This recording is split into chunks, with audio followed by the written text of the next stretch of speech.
In the dim light of dawn, a chilling wind swept across the arid plains, carrying with it the whispers of a forgotten past. The Silk Road, a network of ancient trade routes, once thrummed with the vibrant pulse of commerce and culture, but beneath its surface lay a darker tale, a tale of desperation, exploitation, and the harrowing slave trade that wove its way into the very fabric of Asia. As merchants bartered silks and spices, a sinister undercurrent surged through the bustling caravans. Shadows lurked in the corners of bustling bazaars, where the cries of the enslaved echoed like ghostly reminders of their lost freedom. Who were these individuals, torn from their homes and thrust into a world of servitude? What horrors did they endure as they traversed the treacherous paths of the Silk Road, bound by chains of despair? With each step taken along the winding routes, the stakes grew higher. The promise of wealth and prosperity masked a brutal reality, where human lives were mere commodities, traded like precious goods. As we delve deeper into this dark chapter of history, we will uncover the chilling stories of those who were caught in the relentless grip of the Silk Road slave trade, a journey that will take us into the heart of Asia, where the echoes of the past still resonate and the shadows of exploitation linger. Prepare yourself for a harrowing exploration of a world where the pursuit of riches came at an unimaginable cost. But before we proceed, do not forget to support our efforts by hitting that like button before you. Share with your family and friends to keep spreading our eye-opening Black narrative, and kindly subscribe to stay tuned in for more informative stories ahead.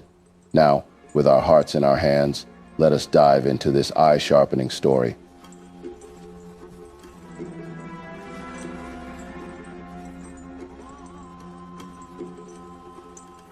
The Silk Road is neither an actual road nor a single route. The term instead refers to a network of routes that connected the East and West, stretching from China through Central Asia to the Mediterranean. The routes were used by traders for more than 1,500 years, from when the Han Dynasty of China opened trade in 130 BCE until 1453 CE, when the Ottoman Empire closed off trade with the West. German geographer and traveler Ferdinand von Richthofen first used the term Silk Road in 1877 CE to describe the well-traveled pathway of goods between Europe and East Asia. The term also serves as a metaphor for the exchange of goods and ideas between diverse cultures.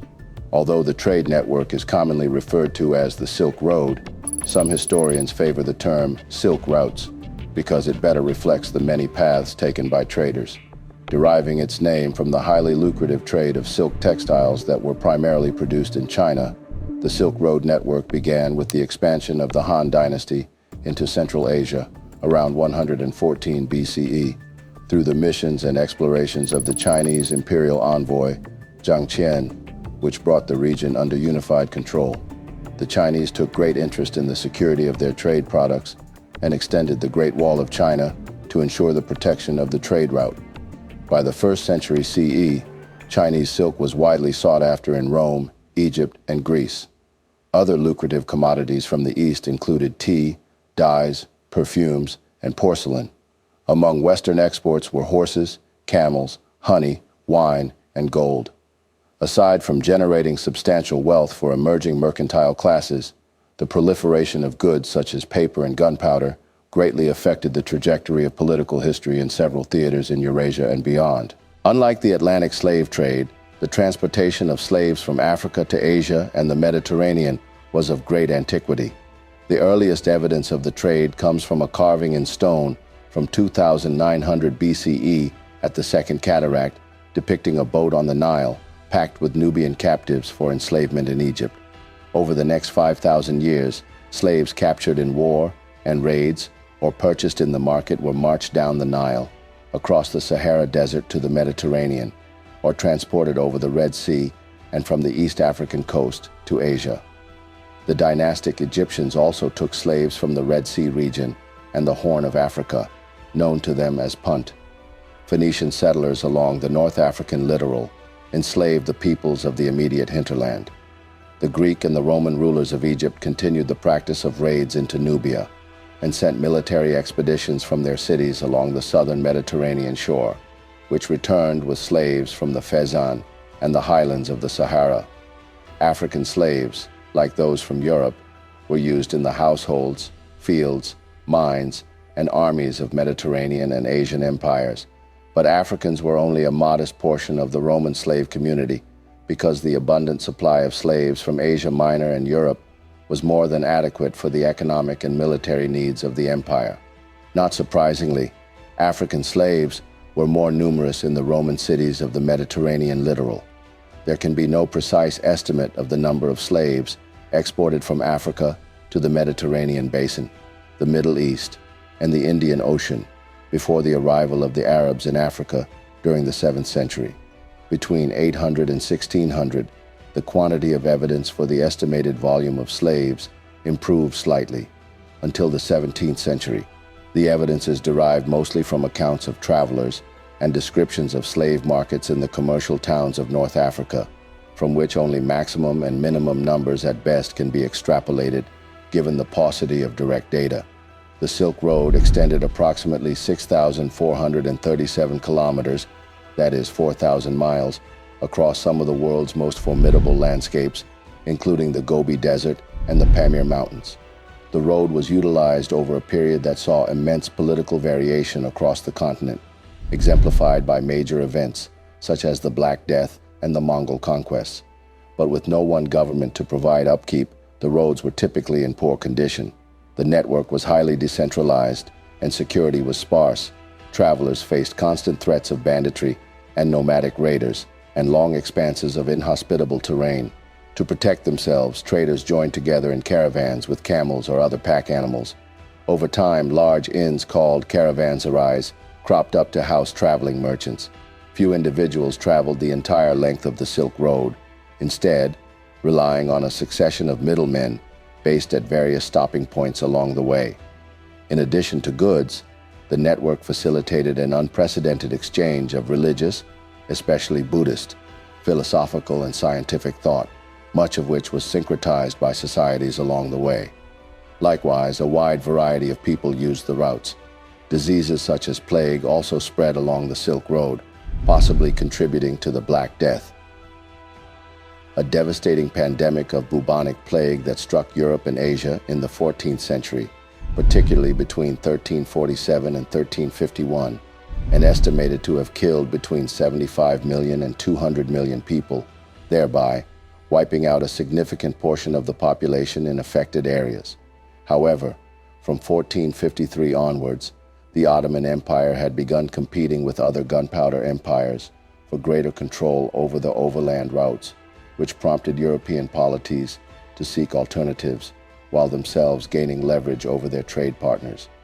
This marked the beginning of the Age of Discovery, European colonialism, and the further intensification of globalization. Despite the popular imagination, the Silk Road was never a singular east-west trade route that linked China to the Mediterranean, nor was there unrestricted trade before the Mongol Empire. It was a network of routes. Even Marco Polo, often linked to the Silk Road, never used the term despite traveling during a time of Mongol-enabled ease of movement. Traveling through the network, merchants carried silk from China to Europe, where it dressed royalty and wealthy patrons. Other favorite commodities from Asia included jade and other precious stones, porcelain, tea, and spices. In exchange, horses, glassware, textiles, and manufactured goods traveled eastward. The Silk Road was a melting pot of cultures, where merchants, travelers, and scholars mingled, sharing knowledge and goods. Unfortunately, the world's most famous trade route did not only witness the transfer of silks, spice, and various other commodities, but also humans. As trade flourished, so did the demand for labor. The vast distances and harsh terrains of the Silk Road required a workforce to transport goods across mountains, deserts, and rivers. Initially, this labor was provided by local populations, but as demand grew, so did the need for a more reliable and controllable source of labor. Therefore, in the early centuries of the Common Era, the rise of powerful empires, such as the Han Dynasty in China and the Roman Empire in the West, created a high demand for goods and consequently for labor. War, famine, and economic instability led to the capture of individuals who were then sold into slavery. These slaves, like silks, were Silk Road goods, to be bought, used, and sold for profit, and often transported long distances by land and sea to trade in foreign markets. Slave markets were found across the whole of the Silk Road, from Dublin on the shores of the Atlantic to Shandong on the Pacific. And while much of the trade was by private merchants, governments also profited by imposing taxes both on the movement and on the sale of slaves. As with many other things traded along the Silk Road, there was both local and regional trade, as well as trade over longer distances. Dublin, for example, probably the largest slave market in Western Europe, was convenient for the Irish, Vikings, and others who had seized captives in raids and battles. Shandong, in eastern China, was specifically for selling the slaves captured from the Korean peninsula. Silk Road historian Susan Whitfield writes, "Enslaved people were a tragically common trade good along the Silk Road. Raiding armies would take captives and sell them to private traders who would find buyers in far-flung ports and capitals from Dublin in the west to Shandong in eastern China, where the slaves became servants, entertainers, and eunuchs for royal courts." Furthermore, Professor Jonathan Scaff from Shippensburg University of Pennsylvania argued that Turfan Oasis in the Central Asian Turfan Basin contributed to the trade through its arid climate and irrigated agriculture. Central Asian merchants and the elite class in Tang Dynasty were found buying, selling, and traveling with human chattels, the professor had asserted. However, purchase contracts of slaves written on paper have come to light in several tombs in the Turfan region. Recycled as hats and shoes, the documents were buried along with the corpses and other grave goods. The standard information recorded in such contracts comprised the gender and places of origins of the slaves, as well as the names of their sellers and buyers. As earlier stated, slaves along the Silk Road were acquired through various means, including raids, warfare, and even the sale of individuals by their families due to poverty or debt. Captives from war, often Turkic individuals, were also a common source of slaves, as were individuals from regions not yet converted to Islam. The Silk Road also facilitated the trade of slaves from regions in Europe and Africa, who were then sold along the trade routes. In the ongoing of this horrible breakout, parents might abandon an unwanted child for him or her to be found, or he or she might also be sold by desperate parents.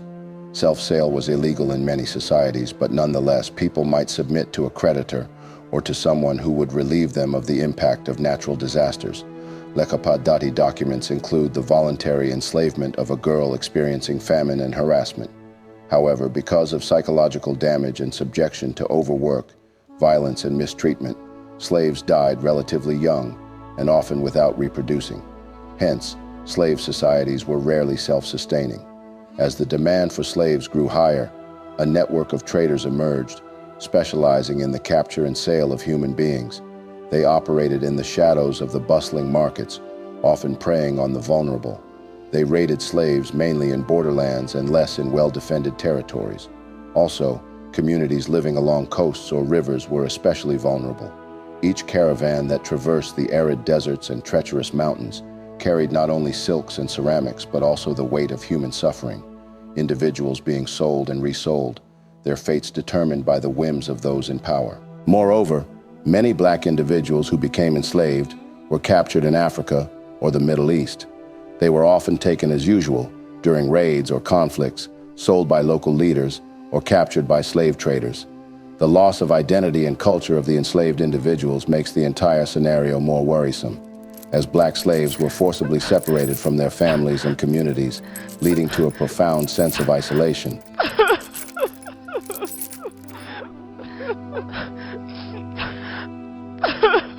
Worse still, the cultural practices, languages, and traditions they brought with them were often suppressed or lost entirely. However, the journey to the markets along the Silk Road was perilous, involving long treks across harsh terrains, often in chains, with little food or water. Once they reached trading hubs, enslaved individuals were subjected to dehumanizing conditions.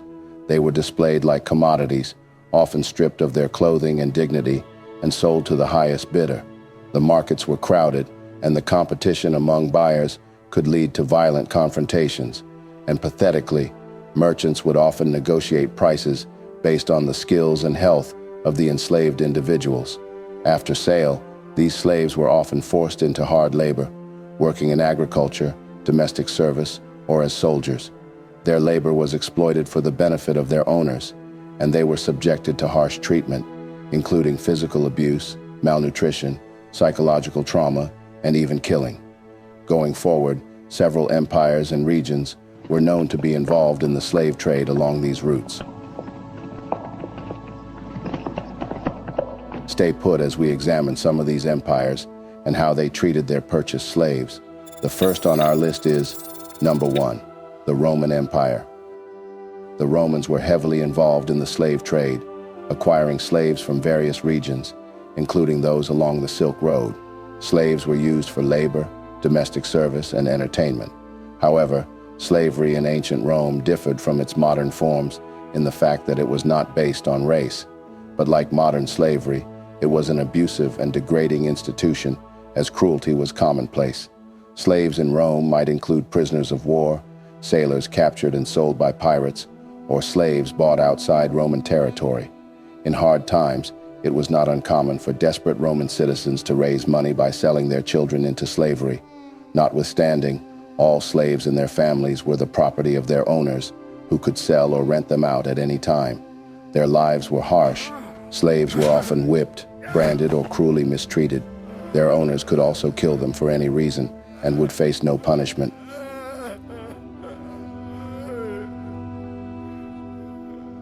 Although Romans accepted slavery as the norm, some people, like the poet and philosopher Seneca, argued that slaves should at least be treated fairly. Slaves worked everywhere, in private households, in mines and factories, and on farms. They also worked for city governments on engineering projects such as roads, aqueducts, and buildings. As a result, they merged easily into the population. In fact, slaves looked so similar to Roman citizens that the Senate once considered a plan to make them wear special clothing so that they could be identified at a glance. The idea was therefore rejected because the Senate feared that if slaves saw how many of them were working in Rome, they might be tempted to join forces and rebel. Another difference between Roman slavery and its more modern variety was manumission, that is, the ability of slaves to be freed. Roman owners freed their slaves in considerable numbers. Some freed them outright, while others allowed them to buy their own freedom. The prospect of possible freedom through manumission encouraged most slaves to be obedient and hardworking. Nonetheless, formal manumission was performed by a magistrate and gave freedmen full Roman citizenship. The only exception was that they were not allowed to hold office. However, the law gave any children born to freedmen, after formal manumission, full rights of citizenship, including the right to hold office. On the contrary, informal manumission gave fewer rights. Slaves freed informally did not become citizens, and any property or wealth they accumulated reverted to their former owners when they died. Once freed, former slaves could work in the same jobs as plebeians, as craftsmen, midwives, or traders. Some even became wealthy. However, Rome's rigid society attached importance to social status, and even successful freedmen usually found the stigma of slavery hard to overcome. Hence, the degradation lasted well beyond the slavery itself. Number 2, the Byzantine Empire. The Byzantine Empire, also known as the Eastern Roman Empire. It was a continuation of the Roman Empire in the eastern provinces after the fall of the Western Roman Empire in the 5th century. Moreover, following the Roman Empire, Byzantium continued with the traditions of slaveholding it inherited from the Roman Empire, with slaves being acquired through trade and warfare. But these were transformed significantly from the 4th century onward as slavery came to play a diminished role in the generation of economic surplus. Laws governing slaveholding gradually diminished the power of slaveholders and improved the rights of slaves by restricting a master's right to abuse, prostitute, expose, and murder slaves and their children. Legal norms also eliminated penal servitude, opened the door wider to manumission, and created new structures for freeing enslaved war captives through the agency of the Christian Church. Simultaneously, new forms of semi-servility arose with the 4th century invention of forms of bound tenancy, which largely replaced the need for slaves. Nonetheless, Byzantine society commonly used slaves in household and industrial contexts, but only sporadically for agriculture, although slave prices remained constant through the 11th century and even increased beginning in the 13th century as Italian traders turned Constantinople and Crete into conduits for slave commerce from the Black Sea. From the 4th century onward, Christian discourse began questioning slavery as contrary to natural and divine law, a tradition that continued throughout Byzantine history without ever leading to a call for abolition. Number 3, the Mongol Empire. The Mongols, who controlled vast territories across Asia and Europe, were known to capture and trade slaves. They facilitated the movement of people, including slaves, along the Silk Road. The Mongol Empire, from 1206 to 1368, had a tremendous impact on slavery across Eurasia. While slaves played a minor role in pre-imperial Mongolia, the Mongols saw people as a resource to be distributed among the imperial family and used for imperial needs, like material goods. This view created a whole spectrum of dependency, running from free men to full slaves. More specifically, the huge conquests of the United Empire, 1206 to 1260, resulted in a huge supply of war captives, many of whom were eventually sold in the Eurasian slave markets. With the dissolution of the empire and the halt of its expansion, the demand for slaves remained high, and other means were sought for supplying it. However, despite their servile status, Mongol slaves were valued for their professional skills and expertise, and were expected to produce goods or services for the empire's elite. The technical hybridity of Mongol court textiles, accidentally preserved in European churches and Tibetan monasteries, appears to reflect the operation of such a composite workforce. Number 4, the Ottoman Empire. The Ottomans were involved in the slave trade, acquiring slaves from various regions, including the Caucasus, Africa, and Eastern Europe. They utilized slaves in various capacities, including military and domestic roles. The slave system in the Ottoman Empire was very different from that of plantation life in the US and the Caribbean. Males could be either military or domestic slaves, and females almost always domestic. With the gender segregation, there was a racial hierarchy at work too. African women were cooks and given menial work, while white female slaves performed more specialized tasks like making and serving coffee, or attending dinner trays, or acting as nursemaids. Also, slavery was temporary. White women were obliged to serve as slaves for 9 years, but black women from Africa only 7, as they were thought to be less well-suited to a colder climate. When a woman was freed from slavery, she received a legally valid certificate of emancipation.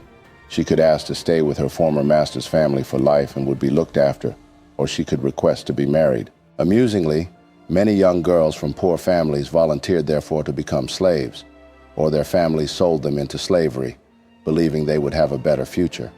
Others might be captured during tribal raids and sold to slave dealers for profit.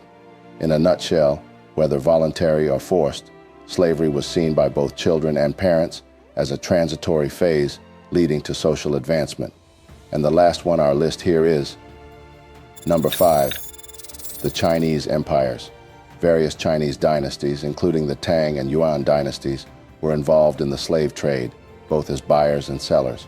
However, the first Africans arrived in China as gifts from the king of Kalinga in Java to the Tang emperor in 813 AD. These young boys were treated as exotic ornaments, no different from the rhinoceros and other animals they were presented alongside.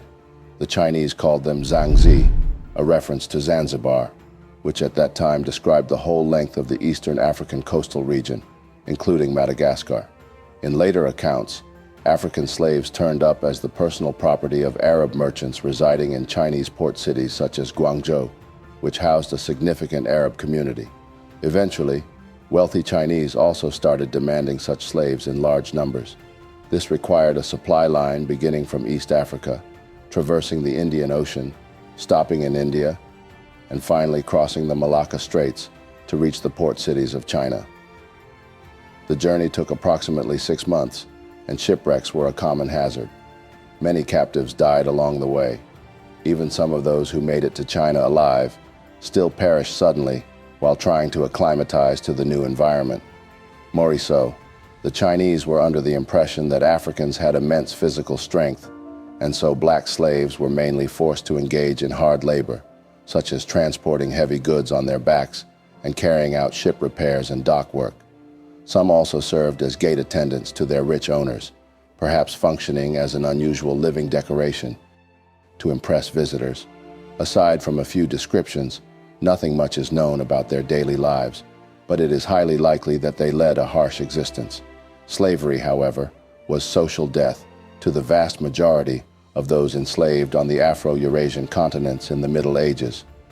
They were mainly seen as a chattel and therefore treated as the commodity they were, only purchased for work. Some examples of slaves who surmounted their station or played enigmatic roles included Ziryab, a slave from Baghdad who supposedly brought asparagus to Europe, or the famously talented musician Sharia. But there are also almost no sources written from a slave's point of view, let alone any composed by one. Although an exception is Armenian monk Kyriakos Gantsaketsi, abducted by the Mongols in the 1230s. He is best known for his historical writings, particularly his work, The History of the Armenians, which provides valuable insights into the history, culture, and events of Armenia during his time. Another is the recorded declaration by Manjak, the leader of a failed Korean slave revolt in 1198, asking, "Why should we only work ourselves to the bone and suffer under the whip?" Manjak also exhorted his comrades to kill your master and burn the record of your slave status. Such a record might be a bill of sale or a record in a ledger. However, though, the journey along the Silk Road was perilous. Those who were enslaved faced harsh conditions, with little regard for their well-being. They were often shackled and forced to march long distances, enduring extreme weather, hunger, and violence. Families were torn apart, and individuals were stripped of their identities, reduced to mere property. Today, part of the Silk Road still exists in the form of a paved highway connecting Pakistan and the Uyghur Autonomous Region of Xinjiang, China. The old road has been the impetus behind a United Nations plan for a trans-Asian highway, and a railway counterpart of the road has been proposed by the UN Economic and Social Commission for Asia and the Pacific, UNESCO. The road inspired cellist Yo-Yo Ma to found the Silk Road Project in 1999, which explored cultural traditions along its route and beyond as a means for connecting arts worldwide across cultures. Nonetheless, it is indeed saddening to note that these routes, once symbols of cultural exchange, were also arteries of exploitation, where the innocent were ensnared in a web of greed and power. In the dim light of our understanding, we are left with a sense of urgency, a desperate need to confront the shadows of our past. The stories of those who were lost to the Silk Road slave trade linger like ghosts, reminding us that history is not merely a collection of dates and events, but a living testament to the resilience of the human spirit. As we stand at the crossroads of remembrance and action, the question looms large. Will we allow the echoes of their suffering to fade into silence, or will we rise to ensure that their stories are told, their pain acknowledged, and their legacy honored? The clock ticks ominously, and with each passing moment, the weight of our collective responsibility grows heavier.